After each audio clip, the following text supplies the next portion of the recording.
I got your back, looking at you, thinking about all of the ways that you know me, I can't get enough.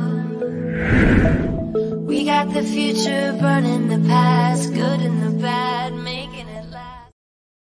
Assalamualaikum warahmatullahi wabarakatuh. Kawan-kawan yang berbahagia, selamat berjumpa kembali. Kali ini kita akan membahas tentang tanggap darurat dan rehab renkon pada mata kuliah kita, yaitu manajemen bencana. Kawan-kawan, seperti kebiasaan kita, marilah sejenak kita berdoa untuk kedua orang tua kita, juga guru-guru kita. Semoga amal ibadah mereka mendapatkan balasan yang setimpal, dan semoga ilmu yang kita pelajari nanti akan menjadi ilmu yang bermanfaat. Untuk memulai perkuliahan kita, marilah kita awali dengan bacaan basmalah. Bismillahirrahmanirrahim. Kawan-kawan, saat ini kita masih dalam kondisi pandemi, dan ini juga menjadi perhatian kita di akhir tahun, di mana masa liburan Natal dan Tahun Baru akan menjelang. Kita harus waspada. Kalau kita melihat tampilan ini, kita jangan ikut-ikut dablek seperti virus dablek COVID-19 ini. Dengan ketertiban dan kedisiplinan, semoga kita bisa melalui pandemi ini dengan lebih baik.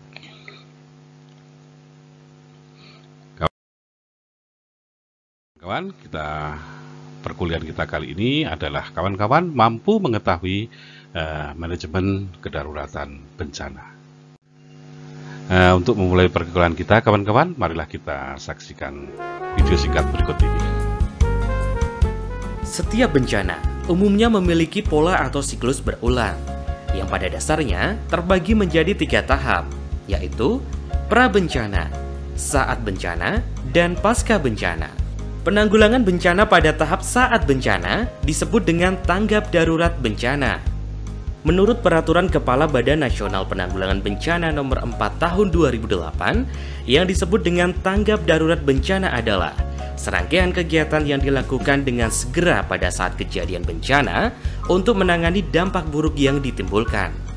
Penyelenggaraan penanggulangan bencana pada saat tanggap darurat ini meliputi pengkajian secara cepat dan tepat terhadap lokasi, kerusakan, kerugian dan sumber daya, penentuan status keadaan darurat bencana, penyelamatan dan evakuasi masyarakat terkena bencana, pemenuhan kebutuhan dasar, perlindungan terhadap kelompok rentan, serta pemulihan dengan segera prasarana dan sarana vital. Atau dengan kata lain, tahap tanggap darurat merupakan tahap penindakan atau pengerahan pertolongan untuk membantu masyarakat yang tertimpa bencana guna menghindari bertambahnya korban jiwa. Tanggap darurat langkah yang tepat, evakuasi terlaksana cepat, masyarakat berhasil selamat.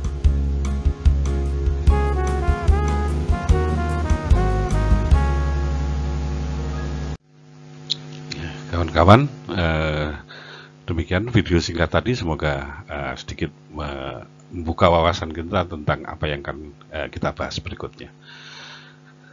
Definisi dari tanggap darurat bencana adalah serangkaian kegiatan yang dilakukan dengan segera pada saat kejadian bencana untuk menangani dampak buruk yang ditimbulkan, yang meliputi kegiatan penyelamatan, evakuasi korban, harta benda, pemenuhan kebutuhan dasar, perlindungan, pengurusan pengungsi, serta pemulihan prasarana dan sarana.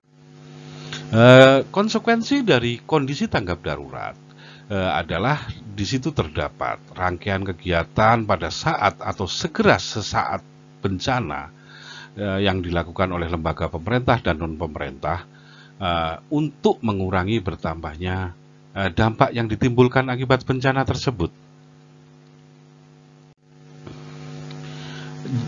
Konsekuensi yang lain adalah identifikasi kebutuhan pada waktu fokus tanggap darurat, kemudian ada kerentanan dan juga kapasitas yang ini akan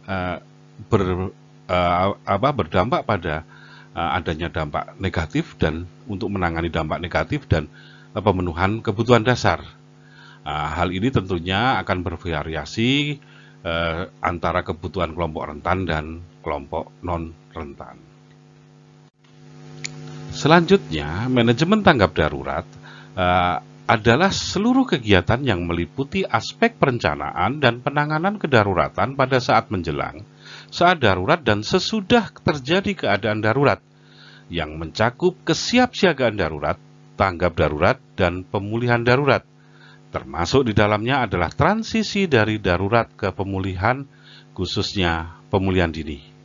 Jadi sebelum tahap rehab renkon itu ada rehabilitasi dan rekonstruksi, itu ada pemulihan dini yang bertujuan sebagai transisi ya, dari tahap tanggap darurat ke tahap rehab renkon.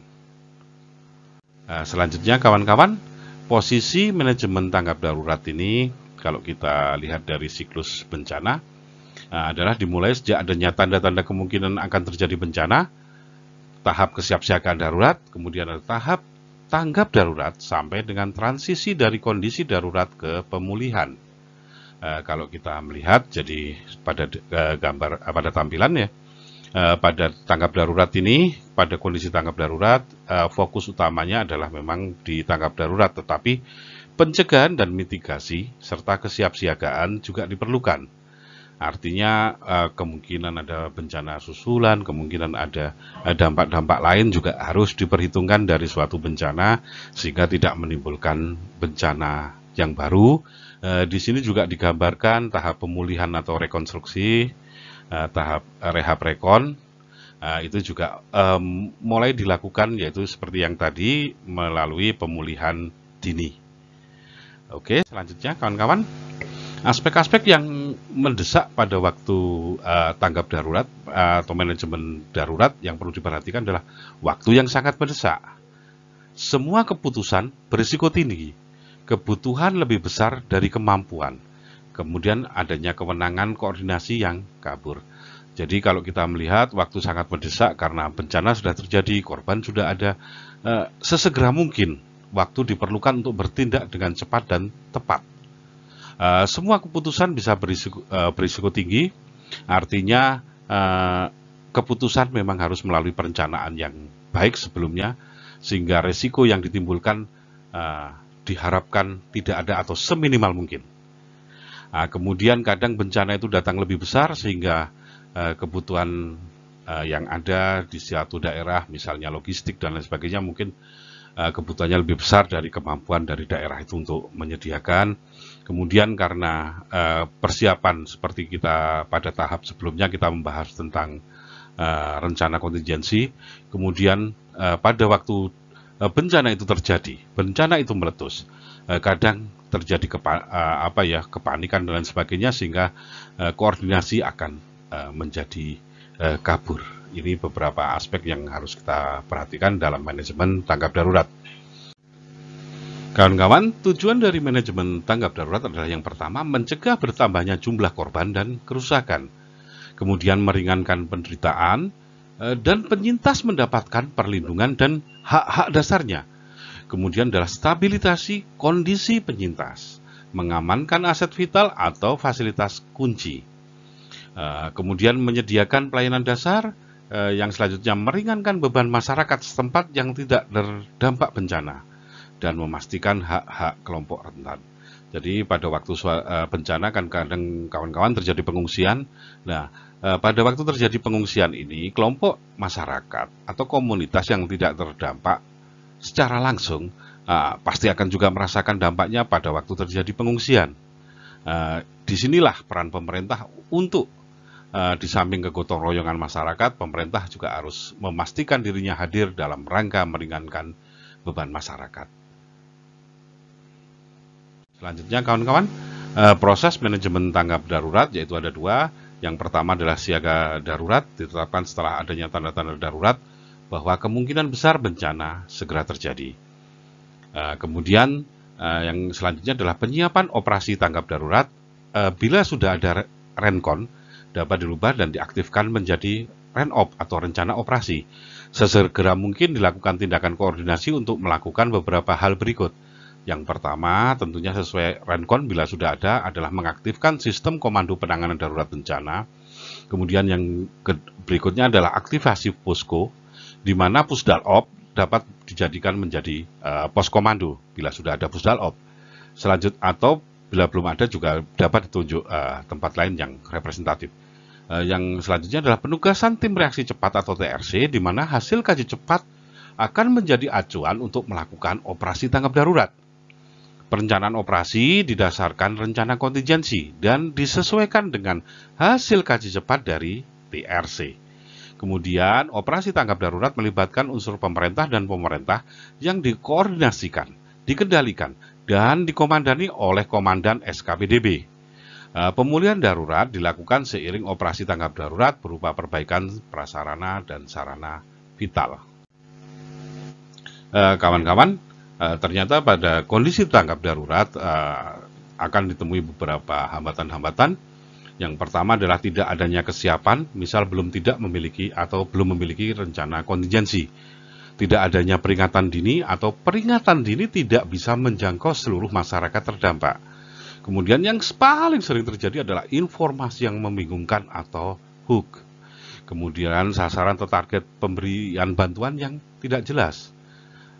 Kemudian komunikasi dan transportasi yang terputus, sehingga koordinasi dan pelayanan penyaluran kebutuhan akan menjadi terhambat.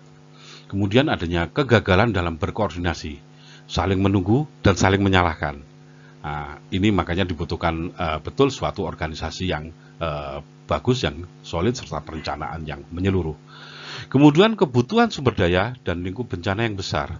Kita bisa melihat bagaimana tsunami Aceh yang demikian dahsyat, yang sangat-sangat dahsyat, di mana lingkup bencana sangat besar, tetapi sumber daya kita waktu itu mungkin untuk menjangkau aja membutuhkan waktu karena skala bencana yang demikian besar. Kemudian hambatan selanjutnya adalah kepentingan politis. Mungkin kita bisa melihat beberapa kali pada waktu adanya bencana, adanya pos ini, pos itulah yang berbau politis, atau kemungkinan juga kepentingan-kepentingan yang lain, misalnya, oh ini daerah saya, harus saya dulukan, oh ini pemilih saya, banyak lagi. Dan mestinya hal ini dapat dihindari karena bencana tidak mengenal warna kulit, tidak mengenal agama, tidak mengenal umur, usia, bahkan partai. Selayaknya semua menjadi tanggung jawab dari kita, masyarakat, juga dari pemerintahan. Kemudian adalah kadang tugas yang terlalu berat diberikan, seperti evakuasi yang peralatan kurang dan lain sebagainya. Kemudian kadang adanya ketidakpuasan atau ketidaksabaran korban karena bantuan terlambat datang. Kita sering melihat beberapa kali adanya mungkin ya masyarakat yang kurang puas, akhirnya ada bantuan langsung diserbu, sehingga distribusinya akan terhambat dan tidak merata. Selanjutnya kawan-kawan, kita bisa mencermati adanya wisata bencana. Kadang pada waktu kondisi bencana terjadi, orang berduyun-duyun ke situ ingin melihat apa yang terjadi, tetapi kedatangan mereka akan menjadikan beban, bahkan dapat menimbulkan bencana yang baru, karena kadang seperti tanah longsor yang terjadi, mungkin dan ada tanah longsor susuran dan lain sebagainya. Kalau tanpa kewaspadaan dan masyarakat berjubel di lokasi bencana, apabila terjadi susulan akan bisa menjadikan bencana lebih lanjut. Akhirnya kawan-kawan dapat mencermati banyaknya video evakuasi atau tanggap darurat akibat bencana. Anda pasti akan menemukan masyarakat non terdampak dan potensi tanggap bencana yang kita sebut wisata bencana itu tadi. Nanti mungkin kita dapat mendiskusikan lebih lanjut, kawan-kawan. Selanjutnya untuk bagian dari tanggap darurat ini kita cukupkan sampai sekian. Kita akan lanjut ke tahap rehab rekod. Terima kasih.